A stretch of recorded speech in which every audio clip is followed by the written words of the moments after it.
നമസ്കാരം.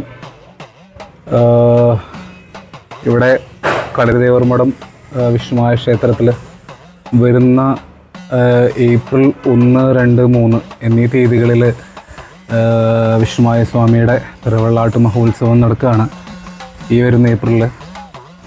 അപ്പോൾ എല്ലാ ഭക്തരും ഈ എല്ലാ ചടങ്ങുകളിലും വന്ന് പങ്കെടുത്ത് ഭഗവാന്റെ അനുഗ്രഹം വാങ്ങണം എന്ന ചടങ്ങുകൾ വരുന്ന 1-ാം തീയതി സ്വാമിയുടെ കലശമാണ് വൈകുന്നേരം ഒരു 6:30 മുതൽ. 2-ാം തീയതി കാലത്ത് ഗണപതി ഹോമത്തോടനുബന്ധിച്ച് നിത്യപൂജയും. അതിനുശേഷം ദൈവത്തിൻ്റെ കളരി സമ്പ്രദായത്തിലൊരു ഒരു കളമുണ്ട്, ഒരു പത്മക്കളം. അതിൽ കോമരം വന്ന് ആടുകയും അനുഗ്രഹം തരികയും ചെയ്യും. അതേപോലെ തന്നെ ഉച്ചയ്ക്ക് പ്രസാദൂട്ടിന് ശേഷം ഗുരുക്കന്മാരുടെ ഒരു പത്മകളമുണ്ട്. അതിനുശേഷം ദീപാരാധനയ്ക്ക് നാട്ടിലെ കുട്ടികളുടെ ചെറിയ കലാപരിപാടികളും കാര്യങ്ങളൊക്കെ ഉണ്ട്.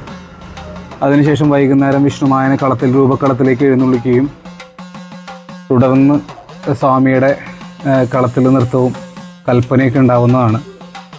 പിറ്റേ ദിവസം കാലത്ത്, അതായത് 3-ാം തീയതി കാലത്തൊരു 11 മണിയോടുകൂടി കരിങ്കുട്ടി സ്വാമിയുടെ വലിയ രൂപക്കളും അതിനോടനുബന്ധിച്ച് ഭഗവാൻ കളത്തിൽ വന്ന നൃത്തവും കൽപ്പനയും ഉണ്ടാവുന്നതായിരിക്കും. ഉത്സവത്തിന് സംബന്ധിച്ചിടത്തോളം വിഷ്ണുമായയുടെ നേക്കാളും കൂടുതൽ കുറച്ചും കൂടി പ്രാധാന്യം കരിങ്കുട്ടി സ്വാമിക്കാണ്. കാരണം വർഷത്തിലൊരിക്കലാണ് കരിങ്കുട്ടി സ്വാമി പുറത്തേക്ക് ഇറങ്ങുന്നുള്ളൂ. അപ്പോൾ അന്നേ ദിവസം എല്ലാവരും വന്ന് ആ രൂപക്കളത്തിൽ ചേരണം.